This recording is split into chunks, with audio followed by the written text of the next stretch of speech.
नमस्कार, आप देख रहे हैं हिमाचल न्यूज। आइए जानते हैं आज के प्रमुख समाचार और दिन भर की बड़ी सुर्खियां। हिमाचल में फिर बारिश बर्फबारी की संभावना, इस दिन से बिगड़ेगा मौसम। मौसम विभाग ने 8 अप्रैल से पश्चिमी विक्षोभ सक्रिय होने की संभावना जताई है। इस कारण 11 अप्रैल तक प्रदेश की ऊंची चोटियों पर हिमपात जबकि कुछ स्थानों पर वर्षा का अनुमान है। ऐसे में आने वाले दिनों में तापमान में हल्की गिरावट आ सकती है। मौसम विभाग के अनुसार अभी सुबह और शाम तापमान कुछ कम जबकि दिन में पारा और चढ़ेगा। प्रदेश में धूप खिलने से अधिकतम तापमान में 1 से 2 डिग्री तक की वृद्धि दर्ज की गई है। शिक्षा विभाग में 6,692 आउटसोर्स भर्तियों की प्रक्रिया शुरू, जानी आवेदन की अंतिम तिथि। हिमाचल प्रदेश सरकार ने शिक्षा विभाग में 6,692 आउटसोर्स भर्तियों की प्रक्रिया शुरू कर दी है। नाइटलेट कंपनी के माध्यम से होने वाली भर्तियों के लिए 28 अप्रैल तक आवेदन मांगे गए हैं।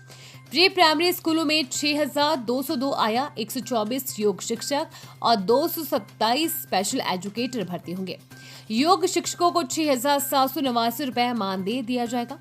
कैरियर गाइडेंस काउंसलर के भी 124 पद भरे जाएंगे। इन्हें 17,068 मानदेय दिया जाएगा। पार्ट टाइम आधार पर भर्ती की जाने वाली आया को प्रतिमाह 4,075 रुपए मानदेय मिलेगा। प्राइमरी और अपर प्राइमरी में नियुक्त किए जाने वाली स्पेशल एजुकेटर के 193 पद भरे जाएंगे। इन्हें 16,385 रुपए मानदेय दिया जाएगा। कमर्शियल वाहनों में नहीं लगाई ये ट्रीज तो होगी कार्रवाई, परिवहन विभाग ने जारी किए आदेश। हिमाचल प्रदेश में कमर्शियल वाहनों में डस्टबिन लगाना होगा। ऐसा न करने की सूरत में संबंधित वाहन पर नियमों के मुताबिक कार्रवाई अमल में लाई जाएगी। यहां तक कि ऐसे कमर्शियल वाहनों की पासिंग भी नहीं हो पाएगी जिनमें डस्टबिन नहीं लगाया गया हो। इसको लेकर क्षेत्रीय परिवहन विभाग ने भी आदेश जारी कर दिए हैं। जानकारी के अनुसार हिमाचल प्रदेश सरकार पर्यावरण विज्ञान प्रौद्योगिकी एवं जलवायु परिवर्तन विभाग की अधिसूचना संख्या STIF 9/2018 दिनांक 28 मार्च 2025 के अनुसार सभी टैक्सी संचालक, लोक परिवहन यानी कि हिमाचल पथ परिवहन निगम आदि और अन्य प्राइवेट परिवहन यानी कि वॉल्वो बसें, ट्रक और टेम्पो ट्रैवलर आदि के स्वामी चालक उनकी टैक्सी, सार्वजनिक और प्राइवेट वाहनों में अपशिष्ट के संग्रहण के लिए डस्टबिन यानी कि कूड़ा कचरा पात्र रखेंगे।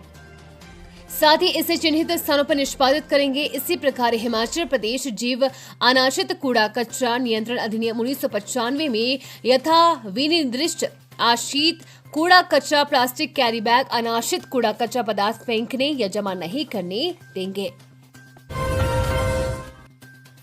मेडिकल कॉलेज नाहन में बनेगी एंटीबायोटिक पॉलिसी, असरदार दवा ही लिख पाएंगे doctor vice Parmar. Medical college एवं अस्पताल नाहन में एंटीबायोटिक पॉलिसी बनाने की तैयारी शुरू हो गई है। इसके तहत मेडिकल कॉलेज के डॉक्टर इन्फेक्शन से ग्रस्त मरीजों को सिर्फ वही असरदार दवाई लिख पाएंगे जिससे मरीज के ठीक होने की संभावना 100% हो। इसके लिए मेडिकल कॉलेज प्रबंधन एक कमेटी बनाने जा रहा है जिसमें फार्मा, क्लिनिकल और माइक्रोबायोलॉजी विभागों के सदस्यों को शामिल किया जाएगा। ऐसे पॉलिसी के निर्माण के बाद डॉक्टर मरीजों को अलग अलग दवाइयां नहीं लिख पाएंगे। सिर्फ वही दवाई मरीज को देनी होगी जो पॉलिसी के अंतर्गत आती हो। दरअसल मेडिकल कॉलेज एवं अस्पताल प्रबंधन की हाल ही में हॉस्पिटल इन्फेक्शन कंट्रोल कमेटी की बैठक हुई जिसमें कई अहम निर्णय लिए गए। सबसे पहले कमेटी ने यह पाया कि अस्पताल में कई तरह के मरीज आते हैं जिनमें इन्फेक्शन के मामले भी अलग अलग होती हैं। ऐसे मरीजों को इन्फेक्शन से बचाने के लिए कई बार ऐसी दवाइयां भी लिखी जाती है जिनका असर मरीज पर नहीं होता। इसको ध्यान में रखते हुए कमेटी की एंटीबायोटिक पॉलिसी बनाने की सहमति बनी है। तीर्थन के बाड़ी रोपा में अनियंत्रित होकर खेतों में लुढ़की बस, बाल बच्चे यात्री, जाने कैसे पेश आया हादसा।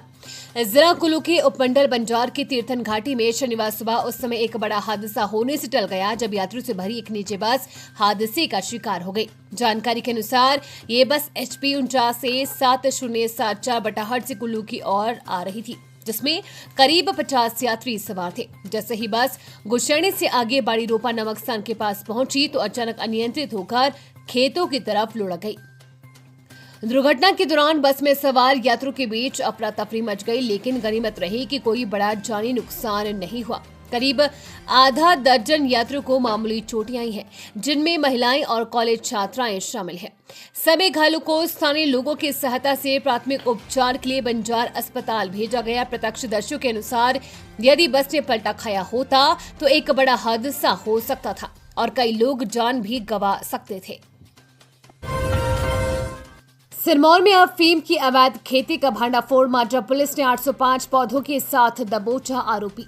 हिमाचल प्रदेश के सिरमौर जिले में अफीम की अवैध खेती के एक मामले में मांडरा पुलिस ने बड़ी कार्रवाई करते हुए एक व्यक्ति को गिरफ्तार किया है। ये कार्रवाई पुलिस को मिली गुप्त सूचना के आधार पर की गई है, जिसमें आरोपी द्वारा अपनी निजी भूमि पर अफीम की खेती किए जाने की जानकारी दी गई थी।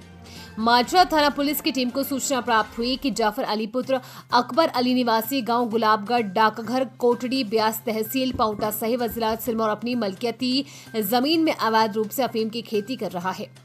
सूचना मिलती ही पुलिस टीम ने त्वरित कार्रवाई करते हुए मौके पर दबिश दी। मौके पर पहुंचने पर पुलिस को जाफर अली के घर के पिछड़ी और खेत में अफीम के पौधे उगे हुए मिले। जब इनकी गिनती की गई तो खेत में कुल 805 अफीम के पौधे डोडे सहित पाए गए। पुलिस ने इन सभी पौधों को नियमानुसार मौके पर ही नष्ट कर दिया। पुलिस के अनुसार जाफर अली उस समय घर पर ही मौजूद था और उसे मौके से गिरफ्तार कर लिया। आरोपी के खिलाफ एनडीपीएस एक्ट के अंतर्गत मामला दर्ज करके आगामी कार्रवाई शुरू कर दी गई है।